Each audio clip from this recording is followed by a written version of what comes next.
A recent article in the New York Times has people talking about recycling and what should be going into those recycling bins. In a News 10 special report, Justin Matthews takes on the do's and don'ts.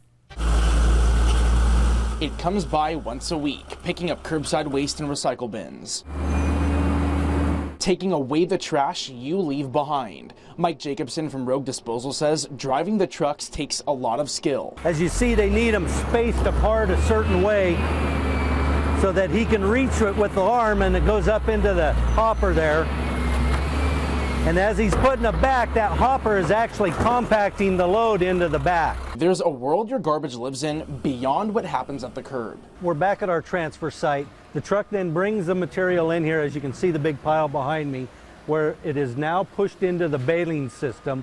The baler then takes it and it comes out as large bales, approximately 2,000 pounds. We end up stacking it over here against the wall, waiting to be loaded on trucks and sent off to a materials recovery facility. It's an industry that stirs up a lot of questions. It all starts with what can be recycled and what should be thrown in the garbage. The answer isn't as obvious as you think. The recycling do's. Newspapers, cardboard, tin cans, glass bottles and jars, plastics 1 through 7, and that's like, you know, your milk jugs and your pop bottles or your shampoo bottles. Rogue Disposal's Gary Penning showed me what looked like a mountain of the recycle don'ts, mistakes the community makes every week. Nobody recycles PVC pipe. It's not recyclable. Somebody's gotten rid of Grandma's crocheted tablecloth here. Grandma would probably be real happy about that. Just because a material could be recycled doesn't mean it belongs in your curbside bin. The Department of Environmental Quality's David Alloway says it's crucial for people to be aware of what can be recycled because the rules are different depending on what company picks up your curbside bins. Recycling is a really powerful way of conserving resources, conserving energy, reducing pollution. But it is important to recycle right. Alloway says even if you put an item in the recycle bin with the intention of helping the environment, it could potentially do the complete opposite. It's something Rogue Disposal calls wishful recycling. Laura Liebrick sees it every day while on the job. Plastic bags, film plastics, any kind of soft, malleable films that are used to wrap other things like the outer wrapper around big bundles of paper towels, things like that. That's a film plastic that is not recyclable in the curbside program. Putting the wrong thing in the wrong place could have tremendous damage. A perfect example of this is one of the public's biggest mistakes when it comes to recycling plastic, specifically bags. It goes online with all the other materials and it wraps around the drum and it literally melts on the drum, and they have to shut down the facility a few times a day just to peel this off. Risa Buck is a zero waste specialist for the solid waste disposal provider Recology Ashland. She's also part of Ashland's Conservation Commission. Buck, along with the Rogue Valley's disposal companies, want to make one thing clear about recycling plastic. So it's a no-brainer when the neck is smaller than the body, and this would include, you know, detergent bottles and all that stuff. The trick is to take the lid off. The lid does not go, and as long as it's clean. Those plastics can be recycled in your curbside cart. Covering your news, Justin Matthews, News 10. And if you want more specific information, just log on to your waste provider's website. The rules should be listed right there online. Reduce, reuse, recycle. It's a slogan that's been around for years. News 10's asking the question, what should and shouldn't you be putting in your curbside recyclable bin? Yeah, and have enough space for all that waste. In tonight's special report, Talking Trash, News 10's Justin Matthews takes you into the Rogue Valley's landfill. Trucks dumping out what was picked up at the curb. Dozers stirring up garbage. It's packed in at the Dry Creek landfill off of Highway 140. Today's landfills are not bad. They're very safe. Rogue Disposal's Gary Penning says, when in doubt, throw it out. Things like paper and food scraps decompose and create energy, which is captured at Dry Creek. Because of the degradation of waste, you know, biological decay, you know, it produces methane, which we're turning into energy. So Landfills are, looked at in a different light. State and federal laws passed in the last 30 years have made landfills cleaner places. In John Tierney's New York Times opinion piece about recycling, he points out that there's plenty of room throughout the country to put our garbage. Local disposal experts agree and say landfills aren't what they used to be. When I was growing up, it was the town dump. You know, everybody went down there with their BB guns and dumped off their burned barrels, and we shot bottles and had a great time and entertained ourselves. That is not the case for a modern landfill. Landfills have cleaned up their act, but David Alloway from the Department of Environmental Quality says they can still be harmful to the environment.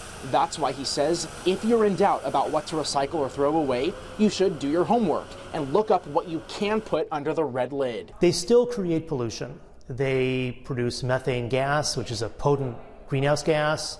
They have the potential of contaminating groundwater. And even in a well-run landfill, if a material can be recycled, it should be recycled. Alloway says the gas that escapes is 25% more powerful than carbon dioxide. If you recycle the paper, you end up saving more energy than you produce if you put the paper in the landfill and tried to capture the energy out of the methane gas. That doesn't take away from Dry Creek's millions of dollars worth of equipment. We have a pretty sophisticated infrastructure to capture that stuff so that it's not emitted into the air and doesn't increase the amount of greenhouse gases in the atmosphere. The landfill is about 250 acres. The first trash dumps began in the late 90s.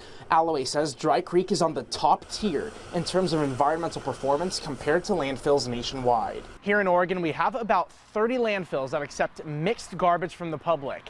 These dots right here on the map represent where those landfills are. Of course, this map is not to scale. Alloway says we have about 100 years of landfill capacity left in the state. When they fill up, they can be managed for another 30 or so years. Covering your news, Justin Matthews, News 10.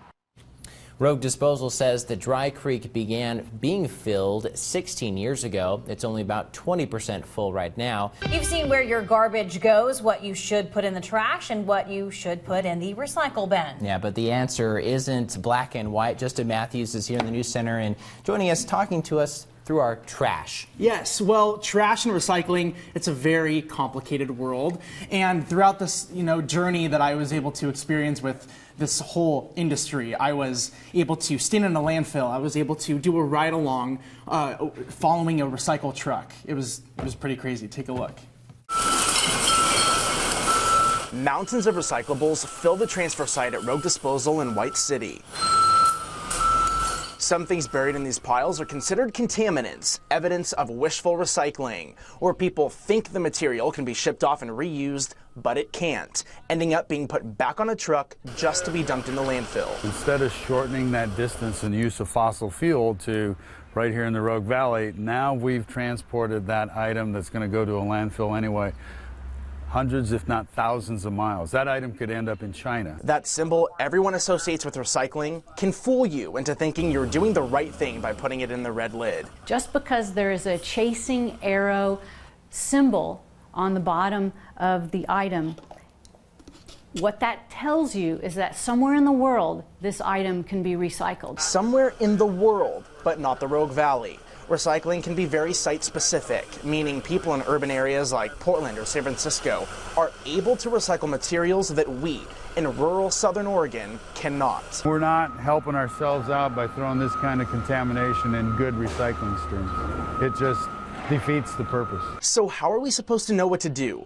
Ashland Recology's Waste Zero specialist Risa Buck says we should look at the list of items our commingle carts can take, either online or on the cart itself. If the item that you wish to recycle, like this milk carton, this goes with wishful recycling in Southern Oregon. The things that would be on the list: newspaper, cardboard, steel cans, aluminum cans, plastic bottles, things like that. Those can all be recycled throughout Southern Oregon. The Department of Environmental Quality's David Alloway says it is better to throw something away if you aren't sure what to do, rather than put it in the recycle bin and hope you do the right thing. If it can't be recycled in your curbside cart, and you can't find someplace else in your community where you can drop off the material for recycling, then the best thing to do is to put it in the landfill. This predicament is one factor in maintaining the 3 R's: reduce, reuse, recycle. It's the notion of looking upstream with production rather than